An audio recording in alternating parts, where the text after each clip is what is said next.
우리 하나님의 말씀을 보도록 하겠습니다. 하나님의 말씀은 누가복음 15장 22절에서 32절까지 다 같이 읽도록 하겠습니다. 아버지는 종들에게 이르되 제일 좋은 옷을 여다가 입히고 손에 가락지를 끼우고 발에 신을 신기라. 그리고 살찐 송아지를 끌어다가 잡으라. 우리가 먹고 즐기자. 이 내 아들은 죽었다가 다시 살아났으며 내가 잃었다가 다시 얻었노라 하니 그들이 즐거워하더라. 풍악과 춤추는 소리를 듣고 한 종을 불러 이 무슨 일인가 물은데 대답하되 당신의 동생이 돌아왔음에 당신의 아버지가 건강한 그를 다시 맞아들이게 됨으로 인하여 살찐 송아지를 잡았나이다 하니 그가 노하여 들어가고자 하지 아니하거늘 아버지가 나와서 가는데 아버지께 대답하여 이르되 내가 이러해 아버지를 섬겨 명을 어김이었거늘 내게는 염소 새끼라도 주어 나와 내 벗으로 즐겁게 하신 일이 없더니 아버지의 살림을 창녀들과 함께 삼켜버린 이 아들이 들어오매 이를 위하여 살찐 송아지를 잡으셨나이다. 아버지가 이르되 예 너는 항상 나와 함께 있으니 내 것이 다 내 것이로되 이 내 동생은 죽었다가 살아났으며 내가 잃었다고 듣기로 우리가 즐거워하고 기뻐하는 것이 마땅하다 하니라. 아멘. 우리 예수님께서는 이 땅에 계실 때 우리가 잘 아는 바와 같이 늘 약한 자, 가난한 자, 그 당시의 사람들한테 소외받고 천대받는 사람들과 함께 했다는 사실을 우리가 이렇게 알고 있습니다. 어느 날 또 우리 예수님께서 이런 사람들을 만나고 있을 때에 죄인들과 함께 한다고 많은 사람들이 비난을 했습니다.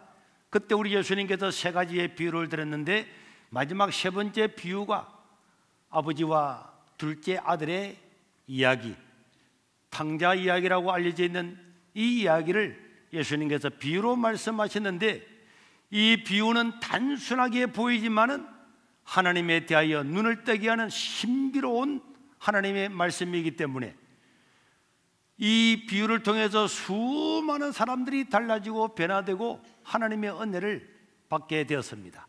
성경에 많은 말씀이 있지만은 하나님에 대해서 예수님께서 가장 강력하게, 가장 명쾌하게, 가장 단순하게 말씀해 주신 주옥 같은 하나님의 말씀이 아닐 수가 없습니다. 여러분 수십 년 예수님을 믿어도 하나님이 누구신가? 우리가 하나님을 믿는데 하나님 누구신가? 이거 잘 모르는 사람이 너무나 많이 있습니다. 하나님의 말씀을 따라 산다고 생각했던 첫째 아들도 하나님을 몰랐고 또 아버지를 배반하고 떠났던 둘째 아들도 사실은 자기 아버지에 대해서 잘 몰랐습니다. 아버지의 집을 떠나 허랑방탕했던 이런 아들도 아버지를 몰랐고 사실 오늘 저와 여러분들도 나는 하나님을 잘 안다, 나는 성경을 많이 안다, 하나님을 내가 잘 알고 있지 이렇게 말하는 분도 저도 여러분도 사실은 하나님을 잘 모른다는 사실을 우리가 알 수가 있습니다. 여러분 오늘 누가복음 15장 1절 2절에 보면은 모든 세리와 죄인들이 말씀을 들으려고 예수님께 가까이 나왔더니 그 당시에 자기를 어렵다 생각했던 바리새인들과 서기관들이 수군거리면서 이 예수님이 죄인들을 영접하고 죄인들과 음식을 같이 먹는다 하면서 비난했습니다. 여러분 우리 예수님은 이런 말씀을 많이 들었습니다. 그러나 그때마다 뭐라고 말씀했습니까? 마가복음 2장 16절 17절에도 보면은 바리새인들과 서기관들이 예수께서 죄인 및 세리들과 함께 음식을 먹는 것을 보고 그의 제자들에게 이르되 어찌하여 세리와 죄인들과 함께 먹는가? 이렇게 이야기할 때 예수님께서 이 말씀을 들으시고 뭐라고 말씀했습니까? 건강한 자에게는 의사가 쓸데없고 병든 자에게야 쓸데가 있느니라. 나는 의인을 부르러 온 것이 아니라 죄인들을 부르러 왔노라. 이렇게 말씀하시면서 예수님은 자기의 정체성, 내가 누구를 위해 왔는지, 무엇 때문에 왔는지 자기의 목적을 분명하게 말씀을 해 주었습니다. 예수님이 오시기 700년 전에 예수님에 대해서 예언을 했던 이사야 선지자도 이사야서 42장 1절에서 3절에 보니까 내가 붙드는 나의 종, 내 마음에 기뻐하는 자, 곧 내가 택한 사람을 보라. 내가 나의 영을 그에게 주었은즉 그가 이방의 정의를 베풀리라. 그는 외치지 아니하며 목소리를 높이지 아니하며 그 소리를 거리에 들리게 하지 아니하며 다 같이 읽겠습니다. 상한 갈대를 꺾지 아니하며 꺼져가는 등불도 끄지 아니하고 진실로 정의를 시행할 것이다. 여러분, 세상 사람들 어떻습니까? 갈대가 꺾어져서 상해버리면은, 벌레가 먹어버리면은 아무 쓸모도 없는 것입니다. 그런 갈대는 질발라 버릴 수밖에 없는 거죠. 꺼져가는 등불, 여러분, 촛불이 꺼져가면서 연기만 내뿜는 그런 촛불을 누가 좋아하겠습니까? 그런 전부 다 꺼버리고 말 것입니다. 그러나 꺼져가면서 연기만 피우는 상한 갈대 같은 인생, 이런 사람을 주님께서 회복해 주겠다고 이미 예언을 하고 있습니다. 오늘 읽었던 우리가 성경에 보면은 우리 예수님의 비유가 어떤 비유입니까? 한 가정에 두 아들이 있었는데, 이 비유는 우리가 너무나 잘 알기 때문에 제가 간단하게 소개하겠습니다. 둘째 아들이 아버지한테 아버지 죽으면 내한테 유산 줄 거잖아요. 유산 먼저 주세요. 아버지 싫습니다. 아버지의 그런 엄격함 밑에서, 잔소리 밑에서 살기 싫습니다. 나도 내 인생을 살아보고 싶습니다. 그렇게 부탁하고 애걸하고 고함을 치고 땡깡을 지르니까 아버지도 자기가 죽은 셈 치고 그 둘째 아들에게 재산을 다 물려주었더니, 그 재산을 물려받자마자 전부 다 땅땅 다 팔아서 며칠 만에 먼 나라로, 다시는 아버지도 볼 일 없고, 다시는 우리 가족을 만날 일도 없고, 다시는 꼰대 같은 내가 이 집에 오지 않을 거다 하고는 먼 나라로 가버리고 말았습니다. 그리고 그는 먼 나라에 가서 아무도 모르는 곳에서 그 사람들과 먹고 마시고 즐기고 창녀들과 함께 뒹굴면서 정말 쾌락의 날들을 보냈는데, 여러분, 그런 날들은 오래가지를 못했습니다. 13절에 보니까 그 후에 얼마 되지 않아서 둘째 아들의 재물을 다 모아서 갔지만은, 먼 나라까지 갔지만은 거기서 허랑방탕을 하여 그 많은 재산들을 전부 다 허비해버리고 말았습니다. 그러고 난 다음에 여러분, 설상가상 머피의 법칙처럼 정말로 꼬이려고 하면 인생이 완전히 꼬이게 되는데, 그 많은 재산이 있을 때는 그래도 그 나라가 살기도 좋고 경제도 좋았는데, 자기가 돈 다 써버리고 돈 한 푼도 남지 않은 그때에 14절에 보니까 그 나라에 큰 흉년과 기근이 되는 겁니다.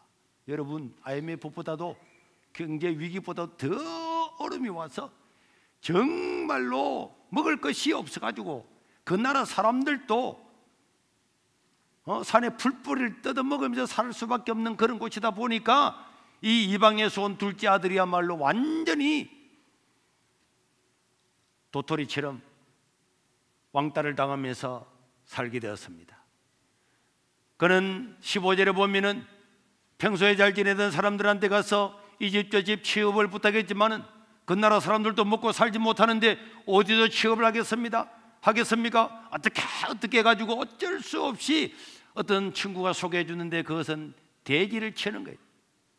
돼지를 치는데 월급도 없이 돼지와 함께 뒹굴면서 돼지가 먹는 음식을 먹으려면 먹고 말려면 하지 말아라.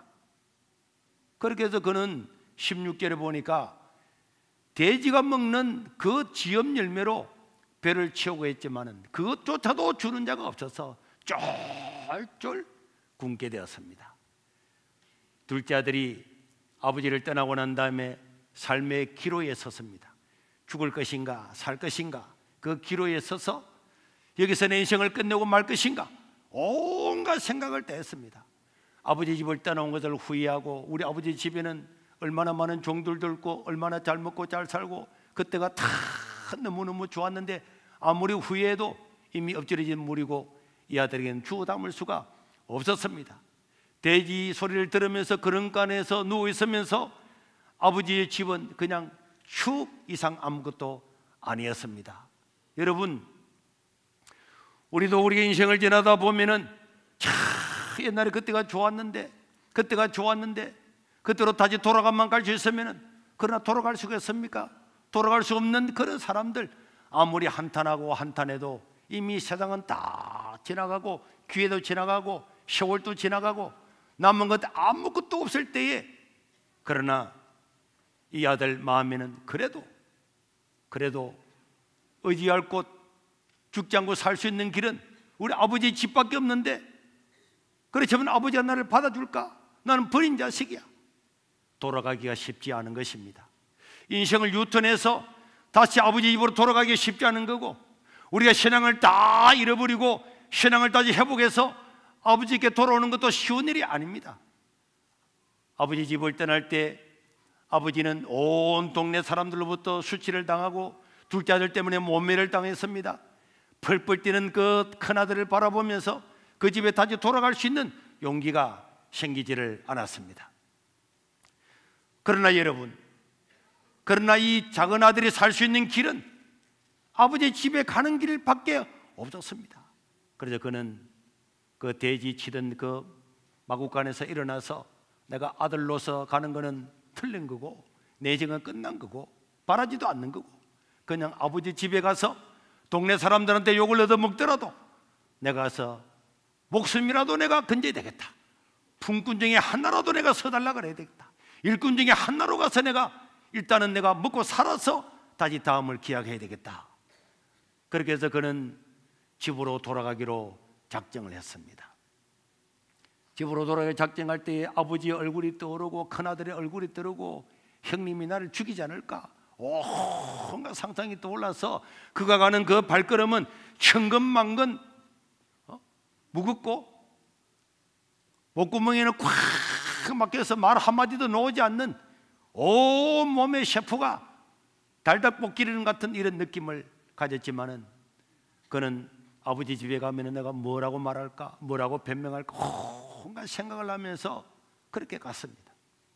그러나 여러분, 오늘 우리가 이런 마음을 가지고라도 하나님 아버지 앞에 갔을 때에 그 상황을 예수님은 이 둘째 아들을 통해서 우리에게 보여주고 있는데, 그가 아버지 집에 돌아갔을 때에 누가복음 15장 20절 이하 24절까지 보면은 정말로 아무도 상상하지 못했던 내용이 기록이 되었습니다. 이에 일어나서 아버지께로 돌아가니라. 거리가 아직도 먼데 아버지가 그를 보고 측은히 여겨 달려가서 목을 얹고 입을 맞추니 아들이 이르되 아버지, 내가 아버지와 하나님께 죄를 지었습니다. 지금부터는 아버지의 아들이라 감당하지를 내가 못하겠습니다. 이렇게 말했지만은 아버지는 종들에게 이르되 제일 좋은 옷을 내어다가 입히고 손에 가락지를 끼우고 발에 신을 신기라. 그리고 살찐 송아지를 잡아다가 온 동네 사람들을 불러 모아서 잔치하고 우리가 먹고 즐기자. 이 내 아들은 죽었다가 다시 살아났으며 내가 이렇다가 다시 얻었노라 하면서 그들이 즐거워하고 기뻐하고 잔치하고 송아지를 잡고 가락지를 끼우고 신발을 신기고 옷을 입는 완전히 잔치 같은 이런 장면들이 이 둘째 아들에게 있었던 것입니다. 여러분, 제가 오늘 여러분들에게 드리고 싶은 말씀은 간단합니다. 지금까지 이 둘째 아들은 몇 년을 살았는지 모르지만은 아버지와 평생을 살아오면서 자기 아버지에 대해서 완전히 오해를 하고 자기 아버지가 이런 분이라고 하는 것을 단 한 번도 생각해 보지를 못했습니다. 다른 말로 하면 이 둘째 아들은 아버지를 몰랐습니다. 아버지의 엄격한 모습, 아버지의 근엄한 모습, 잘못하면 야단치는 모습, 이런 모습만 가지고 나는 아버지 집을 떠날 거다 이런 생각만 했지, 정말로 아버지가 이렇게 자비롭고 이렇게 모든 것을 다 준비하고 자기를 끌어안고 키스하고 아들아 죽었다가 살아온 내 아들아, 단 한마디도 야단하지 않으시고 자기를 받아주는 이런 아버지라고 하는 것을 이 둘째 아들은 몰랐던 것입니다. 여러분, 이 둘째 아들을 위해서 아버지가 뭘 준비했습니까? 이미 옷을 준비하고 이미 신발을 준비하고 모든 것들을 다 준비해서 송아지까지 잡아서 잔치를 베풀어 주고 있는 이런 아버지에 대해서 몰랐다는 것입니다. 그냥 집에 있을 때는 아버지가 아들 잘 되라고 열심히 공부해라. 왜 공부 안 하니? 공부해. 아버지 하기 싫어요.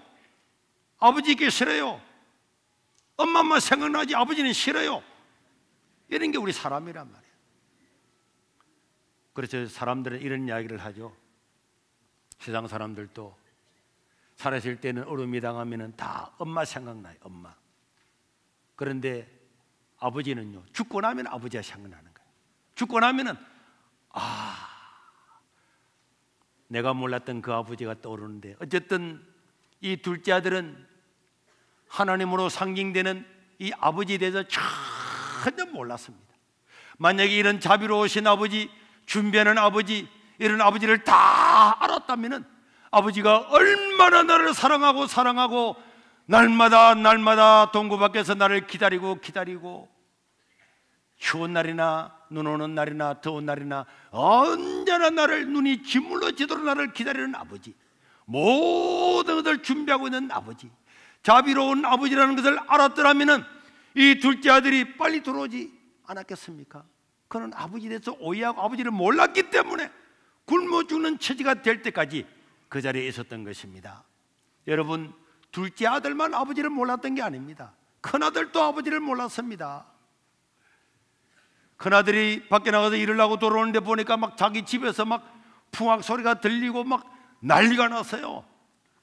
그때 어떤 종이 뛰어와가지고 큰아들 주인님 작은아들이 돌아왔습니다. 뭐라고? 작은아들이 돌아왔다고?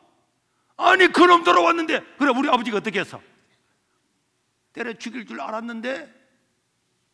그런데 주인님, 아니 작은 도련님이 들어왔는데 아버지는 야들 한마디도 치지 않으시고 끌어안고 뽀뽀하고 모욕을 시켜서 옷을 입히고 신발을 신기고 송아지를 잡아서 동네 사람 다 불러서 잔치하고 있습니다.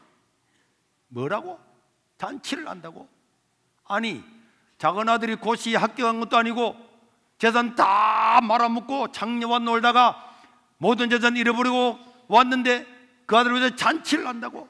그러면서 이 큰아들은요 집 앞에까지 와가지고는 집에 안 들어갔어요. 여러분, 둘째 아들은 아버지께서 행하시는 일들, 둘째 아들은 아버지께서 자기를 위해서 준비하고 예배하고 얼마나 자비로운 아버지에 대해서는 꿈도 꾸지를 못했습니다. 설마 우리 아버지가 그런 분이었다고? 우리 아버지가 이런 분임을 몰랐죠. 그러나 여러분, 그것이 예수님이 말씀하시는 하나님 아버지라는 거예요. 너희들이 하나님을 아버지라 부르지만은 너희가 정말로 하나님을 바로 알고 있느냐? 너희들도 둘째 아들처럼 아버지는 엄격하고 아버지는 야단치시고 잘못하면 벌 주시고 그런 하나님을 알고 있지. 너희들이 아버지라 부르는 그 아버지는 그런 분이 아니다. 너희들이 하나님께 돌아오면은 너희들의 그 변명의 입을 다 막으시고 아들아 안다 말하지 않아도 내가 다 안다. 그리고는 목욕을 시키고 옷을 입히고 가래지를 끼워서 신분을 회복시켜 주시고 새로운 신발을 주어서 모든 것들을 회복시켜 주시는 분이 우리 하나님입니다. 둘째 아들도 아버지를 철저히 몰랐죠. 이 둘째 아들로 상징되는 바리새인들과 서기관들은 자기들은 어려운 사람이라고 생각하기 때문에 죄인들하고는 비교하지 할 수가 없고 죄인 같은 저 둘째 아들이 돌아오면 다 어떻게 저런 사람을 예수님이 사랑하시는가? 저런 죄인들과 밥을 먹는가? 그렇게 비난했지만은 우리 예수님의 이 비유는 어떤 웅변보다도 그 사람들한테 강한 외침을 주었습니다. 여러분들이 생각하는 하나님은 누구십니까? 우리가 하나님을 아버지라 부르는 아버지는 정말 예수님이 소개하신 그 아버지와 일치합니까? 사도 바울은 예수 믿는 사람을 잡아 죽이다가 또 죽이러 가다가 그 부활하신 예수님을 만나고 난 다음 인생이 완전히 달라졌습니다. 그래서 그는 여러분 로마서부터 마지막 13권의 성경을 기록하면서 전부 다 1절 2절에 보면은 하나님의 은혜로 사도된 나 바울은 하나님의 은혜로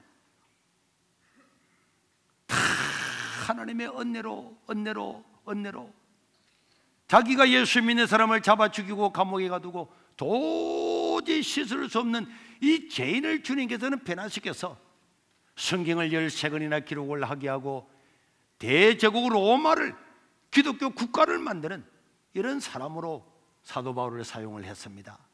우리 구약에 보면요, 왕 중에서 가장 악한 왕이 있는데 그 악한 왕 이름이 아합입니다. 아합. 하나님 믿는 선지자들을 전부 다 잡아 죽이고 모든 예배당을 폐시하고 그 예배당에다가 바알과 아세라상을 다 심어놓고 정말로 죽음 마땅한 사람이에요. 엘리야와 함께 대길까지 한 이런 왕이지만은 그 왕도 나중에 잠깐이라도 깨닫고 회개하니까 하나님께서 죽이고자 했던 그 사람을 살려주고, 봐라, 잠깐이라도 회개하고 겸손하는 저 사람을 봐라. 하나님은 그 사람을 다 받아 주었습니다. 심지어 예수님께서 십자가에 못 박아 죽였을 때에 그 양쪽에 있는 강도는 첫 문제는 다 예수님을 비난했잖아요. 그러다가 나중에 한 강도가 가만히 예수님의 그 모습을 보면서, 예수님, 당신은 우리와 같은 분이 아닙니다. 하나님의 아들입니다. 당신의 나라가 임할 때 나를 길게 해 주십시오. 그 말할 때 우리 예수님은 뭐라 그랬습니까? 오늘 너와 내가 낙원에 있으리라. 이것이 우리 주님이신 줄로 믿으시기를 바랍니다. 앞에 말한 것처럼 아버지의 마음을 모르는 이 큰아들도 아버지가 왔을 때에, 둘째 아들이 돌아왔을 때에 아버지의 그 행위를 못마땅히 했잖아요. 바리새인처럼, 서기관처럼.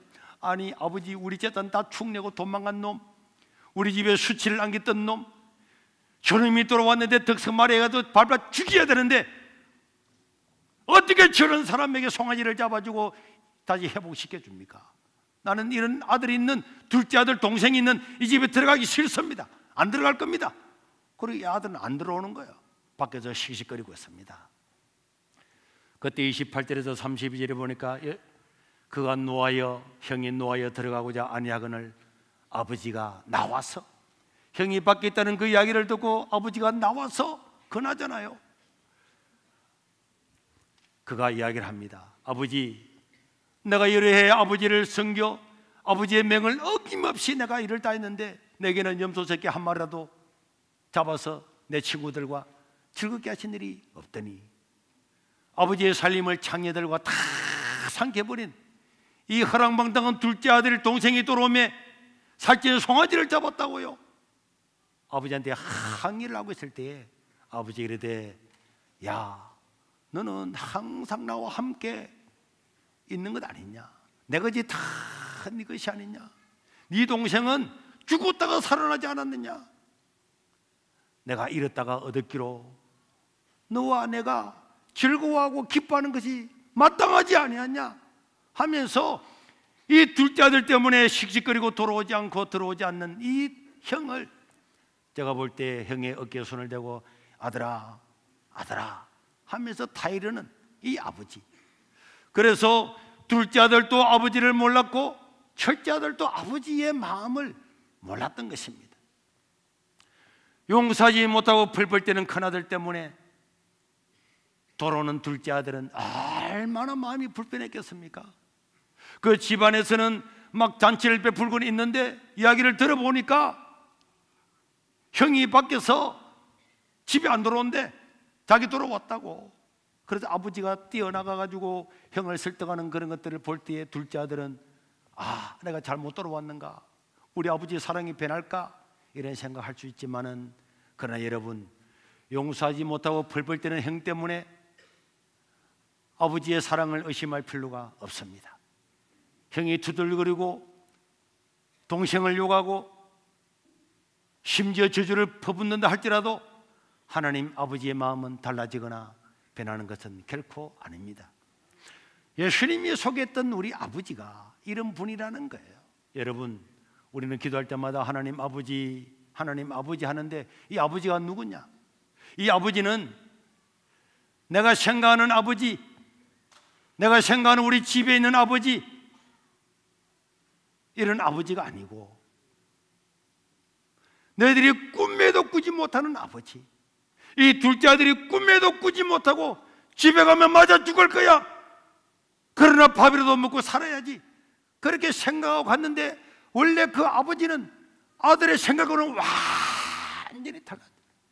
자기가 생각했던 천번만번보다도 더 놀라운 아버지, 너희들이 하나님을 아버지라 믿는 분은 너희들이 생각하는 것보다 1000번만 더 놀라운 그런 아버지다. 네가 꿈도 꾸지 못하는 자비로운 아버지다. 이런 걸 우리에게 지금 보여주고 있습니다. 큰아들에게도 둘째 아들에게도 청중들에게도 바리새인들에게도 서기관들에게도 우리가 믿는 아버지가 누군가를 보여주고 있는 것입니다. 여러분, 이 놀라운 누가복음 15장의 이 두 아들의 이야기는 수많은 사람들한테 감동을 주어서 작품의 모티브가 되었습니다. 여러분, 그 중에서 렘브란트의 돌아온 탕자라는 이 작품은 수많은 사람들한테 영광과 감동을 주었습니다. 렘브란트는 네덜란드의 17세기 최고의 미술가로서 이게 빛과 어둠, 명암을 대비해서 빛의 마술사라고 이름을 붙이면서 어마어마한 그런 천재적인 작가로 20대에 벌써 성공하게 되었습니다. 그런 20대의 부와 또 귀족의 딸과 결혼함으로 말미암아서 명성과 부 모든 것을 다 얻었지만은, 그러나 그도 작품 때문에 스캔들이 일어나고 문제가 생겨서 결국은 모든 명성도 떨어지고 추락을 하게 되었습니다.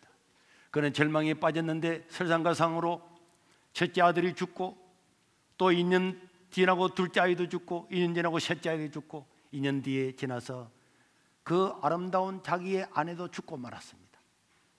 점점 절망으로 떨어졌고, 그런 그림을 그리면서 팔아서 살지만은 그것도 모자라서 자기가 가지고 있던 모든 재산 물건들을 다 팔았어요. 다 팔았지만은 그는 결국은 회복하지 못하고, 그러면서 그는 누가복음 15장을 읽으면서 하나님을 떠났던 자기를 생각하고, 우리 아버지, 우리 하나님은 나를 받아줄까? 그런 누가복음 읽으면서 탕자의 귀환이라는 마지막 작품을 남기고 세상을 떠나게 되었습니다. 이 탕자의 귀환이라고 하는 이 작품, 최고의 작품이죠. 아버지가 아들을 안고 있고 오른쪽에는 아버지만큼 분량을 크게 한 큰아들이 서가 있고 옆에 있는 종들과 이런 사람들이 보고 있고, 희미하지만은 저 뒤에는 탕자의 어머니도 서가 있는 그런 그림입니다. 이 그림에서 나타나는 아버지 품 안에 안겨 있는 저 아들이 바로 렘브란트 자기 자신을 나타내고 있습니다. 이 작품은 렘브란트가 누가복음 15장을 수십 번을 읽고 마지막으로 그림을 그리고 죽었기 때문에 이거는 자기의 신앙 고백이고 자기가 만난 하나님을 그림에 자기가 누가복음 15장을 해석을 해서 그린 거죠. 그런 누가복음 15장을 읽으면서 하나님이 누구실까? 하나님은 어떤 분일까? 나를 받아줄까? 그렇게 생각하다가 그는 큰 깨달음을 얻고 이 그림을 완성할 수가 있었습니다. 여러분, 탕자의 발을 보십시오. 이 탕자의 발은 바로 렘브란트 자기 자신의 발입니다. 왼쪽 발은 이미 신발이 벗어졌고 상처가 나서 피가 흐르고 있습니다. 오른쪽 발은 이제 신발이 벗겨지려고 하는 걸 겨우 벗기지 않으려고 이 그림에서 자기가 아버지 집에 마지막까지 마저 벗겨지려고 하는 그 신발을 끌고 왔다는 것을 보여주고 있습니다. 그리고 탕자의 머리는 완전히 벗겨졌습니다. 유대인들은 머리를 깎지 않죠. 특별한 머리를 깎지 않습니다. 머리가 다 빠지고, 그러면서 그 절망 가운데 아버지 앞으로 돌아오게 되었습니다. 그런데 참으로 신비한 것은 이 탕자가 모든 걸 다 허비했는데 오른쪽 허리춤에 보면은 칼이 안에 있는 칼, 저 칼은 이 탕자에게만 있는 것이 아니고 큰아들에게도 칼이 있습니다. 큰아들 가슴에도 저기 보면 중간에 칼을 딱 품고 있죠.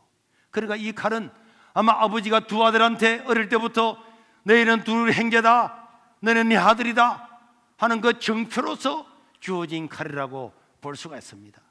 이 아들은 모든 걸 다 팔고 돼지가 먹는 지엄열매를 먹으면서 배고픔을 당했지만은 그래도 이 칼을 생각하면서 그래도 내가 우리 아버지 아들인데, 그래도 내가 예수 믿는 사람인데, 그래도 내가 세례를 받았는데, 그래도 내가 하나님을 믿었는데, 그래도 내가 어릴 때는 교회를 다녔는데 하면서 교회도 나오지 못하지만은 늘 한쪽 마음에 품고 있는 하나님의 언약을 생각하는 이런 렘브란트 자기 자신을 가리키고 있을 거라고 생각이 듭니다. 그런데 여러분, 아버지의 얼굴은 어떻습니까?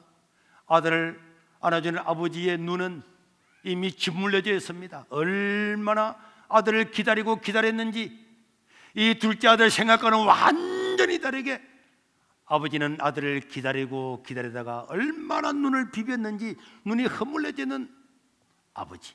그리고 아버지가 두 아들을 감싸고 있는 저 손을 보십시오. 오른쪽 손은 어머니의 손으로서 다정다감하고 인자롭고 자비로운 손, 왼손은 아버지의 손으로서 강력하게 아들을 인정해주고 보호해주는 그런 의지의 손. 이런 분들한테는 하나님을 만날 때 하나님은 아버지와 어머니의 모든 걸 가지고 자기를 사랑해주는 그런 아버지의 그것을 자기의 신앙 고백으로 그림으로 그랬던 것입니다. 아버지는 모든 수모를 자기가 당하고 둘째 아들 때문에 돌아오는 모든 당신의 둘째 아들 손가락에 할 때마다 그것을 다 받아들이면서도 아들을 안아주고 사랑하고 끝까지 다시 세워주는 그 아들, 그리고 큰 아들에게도 찾아가서 작은 아들을 변호해주고 사랑해주는 그런 아버지를 나타내고 있습니다. 렘브란트는 이 그림을 그리고 난 다음에 정말로 어려운 중에도 행복하게 이 세상을 떠났습니다. 여러분, 마태복음 11장 28절에 우리 예수님께서 뭐라고 말씀했습니까?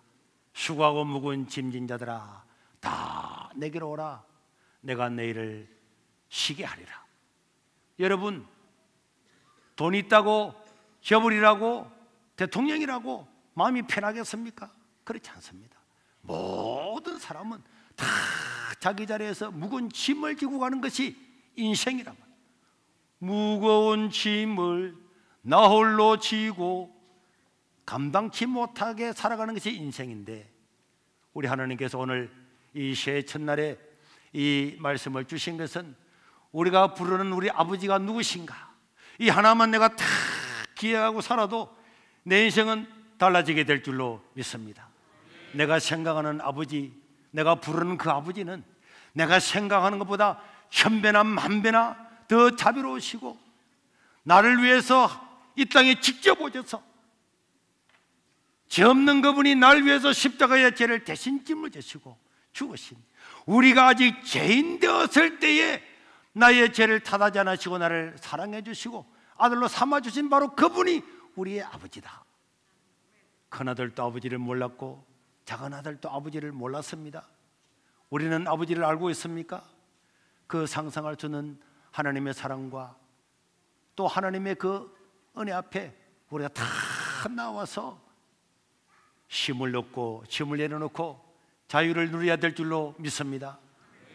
요한복음 3장 16절은요, 우리 너무나 잘 알고 있는데 왜 저 구절이 유명할까? 왜 유명할까? 이건 아버지를 모르면은 이 한 구절에 담겨 있는 이 사랑을 모르는 겁니다. 하나님이 세상을 이처럼 사랑하사 독생자 예수님을 주였으니 이는 그를 믿는 자마다 아버지 앞에 돌아오기만 돌아오면은 아버지라고 부르기만 부르면은 멸망하지 않고 영원한 생명을 얻게 하려 하십니다.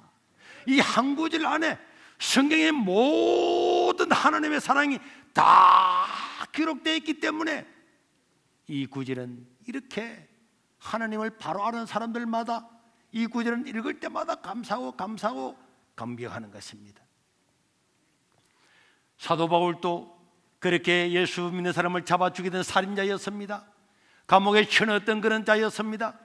그러나 그가 예수를 믿고 난 다음에 하나님의 사랑을 깨닫고 난 다음에 그는 로마서 8장 31절에서 39절에 뭐라고 외쳤습니까? 우리 다 같이 한번 읽겠습니다. 시작.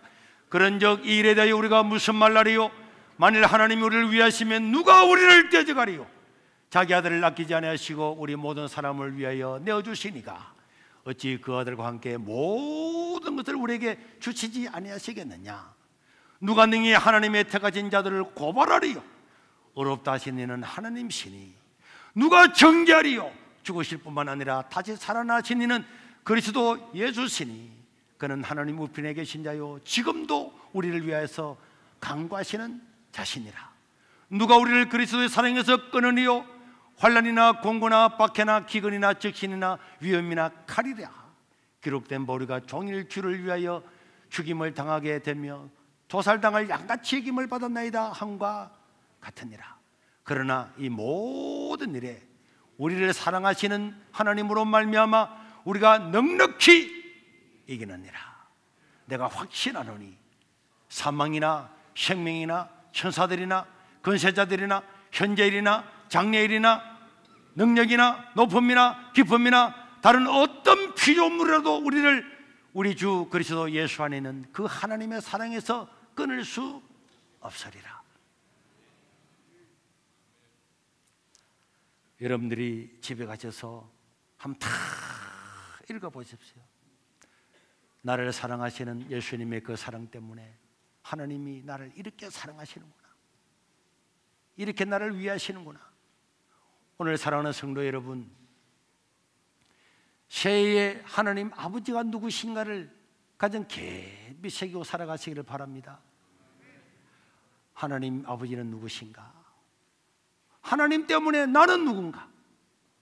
보잘것없는 나는 누구인가?